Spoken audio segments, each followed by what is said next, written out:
जोहार। जनमन की बात में आपका स्वागत है। मैं हूं आनंद कुमार। दोस्तों, आज एक बड़ी खबर है। बड़ी खबर ये नहीं है कि हेमंत सोरेन आज ईडी के बुलावे पर नहीं पहुंचे या फिर हेमंत सोरेन ईडी के बार बार के समन के खिलाफ एसएलपी दायर करने सुप्रीम कोर्ट पहुंच गए। दोस्तों, बड़ी खबर ये है कि जिस ईडी चीफ संजय मिश्रा को मोदी सरकार एक्सटेंशन दर एक्सटेंशन देती रही और सुप्रीम कोर्ट के आदेश के बाद भी सुप्रीम कोर्ट से मोहलत ले ली, उनके लिए 15 सितंबर तक ईडी चीफ अपने पद पर रहेंगे। उन्हीं ईडी चीफ संजय मिश्रा को हेमंत सोरेन ने सुप्रीम कोर्ट खींच लिया है। ये बड़ी खबर है।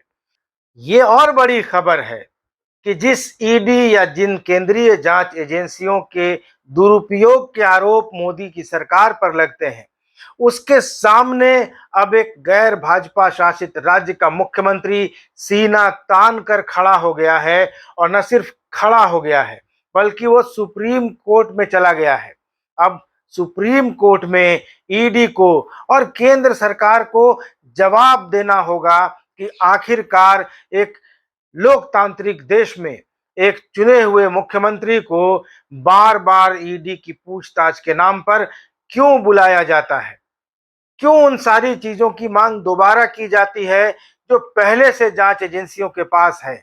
और अगर मुख्यमंत्री के खिलाफ अगर पुख्ता सबूत हैं, पर्याप्त उसके पास प्रमाण हैं, तो ईडी सीधा सीधा कार्रवाई क्यों नहीं करता? क्यों ये मैसेज देने की कोशिश होती है, क्यों ये नैरेटिव बनाने की कोशिश होती है कि झारखंड में भ्रष्टाचार है?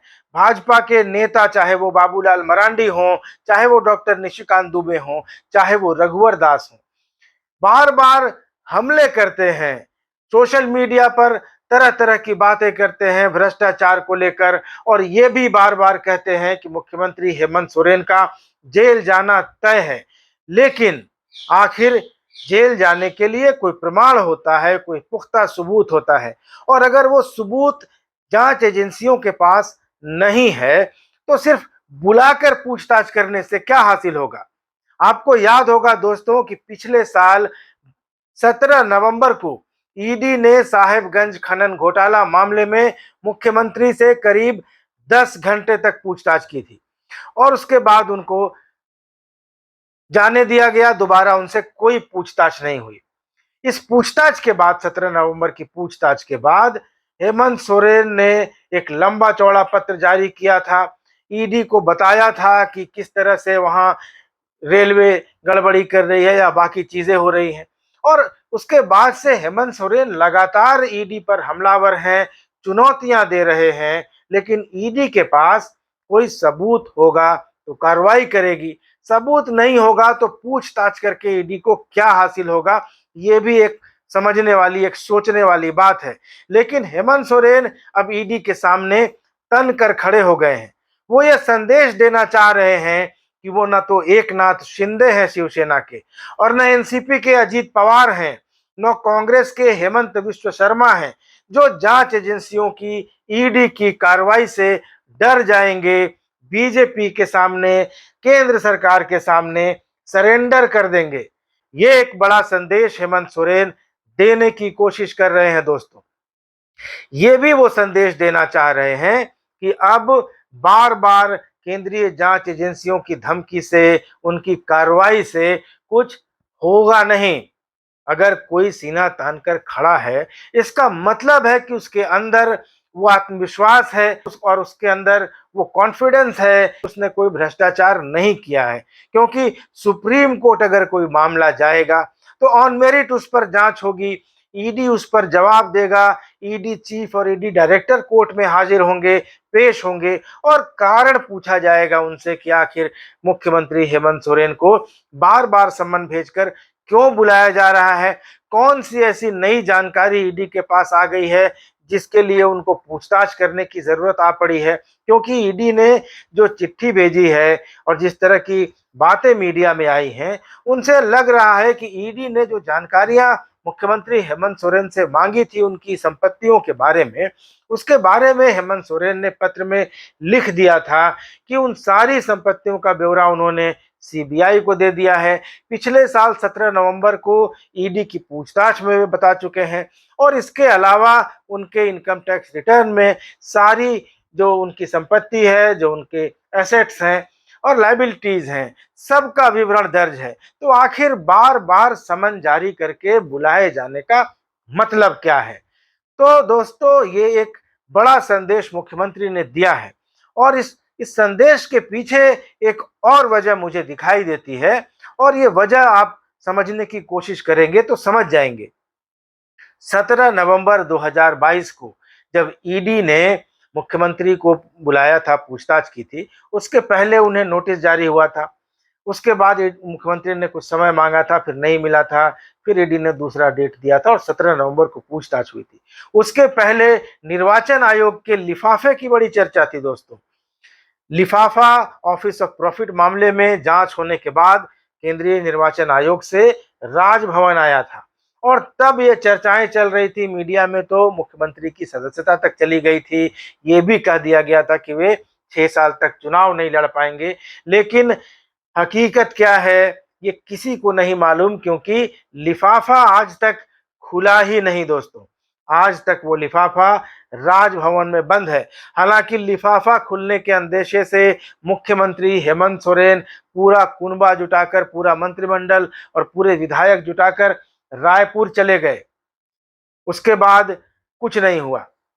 17 नवंबर को ईडी पूछताछ में जाने से पहले मुख्यमंत्री हेमंत सोरेन ने 1932 के खतियान का जो बिल लाने का प्रस्ताव था, मसौदा था, उसको कैबिनेट से पास कर दिया। आरक्षण की सीमा 77% करने का बिल भी का प्रारूप भी, मसौदा भी कैबिनेट से पास कर लिया और इसके बाद इतनी सारी लोक लुभावन घोषणाएं करके, तैयारियां करके वे ईडी के दफ्तर गए थे कि अगर कहीं उनकी गिरफ्तारी का अंदेशा हो, गिरफ्तारी की संभावना हो, गिरफ्तारी की स्थिति पैदा हो, तो ये एक होमवर्क उन्होंने किया था। लेकिन इस बार वे सीधे सीधे सीना तान कर ईडी को चुनौती दे रहे हैं। ईडी को चुनौती इसलिए दे रहे हैं कि अब उनके पीछे एक बड़ा कुनबा जुट गया है, जिसको INDIA के नाम से जाना जा रहा है। देश में बीजेपी अलायंस के खिलाफ ये जो विपक्षी एकता की कवायद है, उससे मिला आत्मविश्वास है, क्योंकि हेमंत सोरेन अब सिर्फ अकेले नहीं हैं, उनके पीछे 26 दलों की ताकत है। एनडीए का भविष्य दोस्तों, लोकसभा चुनाव आते आते क्या होगा, कितनी पार्टियां इसमें बच जाएंगी, आपस में क्या मतभेद होंगे, सीटों का बंटवारा किस तरह से होगा, कौन नेता होगा, इन सब बातों को छोड़ दें। लेकिन फिलहाल एक माहौल जो तैयार हुआ है वो एक कॉन्फिडेंस दे रहा है विपक्षी नेताओं को। और यही कारण है कि कल जब भूपेश बघेल के ओएसडी के खिलाफ ईडी ने कार्रवाई की, छापेमारी की, उनके करीबियों के यहाँ छापे डाले, तो मुख्यमंत्री भूपेश बघेल ने बाकायदा ट्वीट करके प्रधानमंत्री मोदी को जन्मदिन का तोहफा देने के लिए धन्यवाद दिया, क्योंकि कल ही उनका जन्मदिन था। और हेमंत सोरेन आज ईडी के खिलाफ कोर्ट चले गए हैं। तो अब हेमंत सोरेन ने ईडी चीफ से पंगा ले लिया है, मोदी सरकार से पंगा ले लिया है।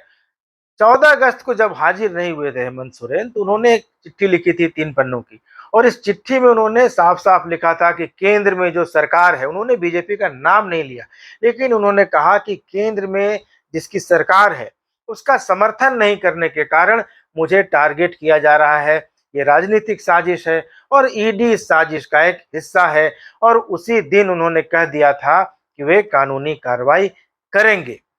आज ईडी अपेक्षा कर रही थी, पूरे देश का, झारखंड का खासकर मीडिया प्रतीक्षा कर रहा था कि मुख्यमंत्री हेमंत सोरेन ईडी के दफ्तर जाएंगे या नहीं जाएंगे। लेकिन मुख्यमंत्री आवास से एक कर्मचारी सूरज कुमार एक चिट्ठी लेकर ईडी के दफ्तर पहुंचा। उसने बताया कि सीएमओ की तरफ से उसे यह चिट्ठी ईडी दफ्तर में हैंडओवर करने के लिए कहा गया है। मुख्यमंत्री हेमंत सोरेन ईडी के दफ्तर नहीं पहुंचे, इसके बजाय वे सचिवालय गए, अपने ऑफिस में बैठकर कामकाज निपटाया और इधर उनके वकीलों ने सुप्रीम कोर्ट में याचिका दायर कर दी। तो अब हेमंत सोरेन ईडी चीफ से दो दो हाथ करने के लिए तैयार हैं और साथ ही मोदी सरकार की आंखों में आंखें डालकर भी यह कह रहे हैं कि जाओ, मैं तुमसे नहीं डरता। अब देखना यह है दोस्तों कि कि सुप्रीम कोर्ट इस मामले में क्या आदेश देता है और ईडी क्या कार्रवाई करता है। ये वीडियो कैसा लगा कमेंट करके जरूर बताइएगा। चैनल को सब्सक्राइब कर लीजिएगा। अगले वीडियो में मुलाकात होगी, तब तक इजाजत दीजिए। धन्यवाद। नमस्कार।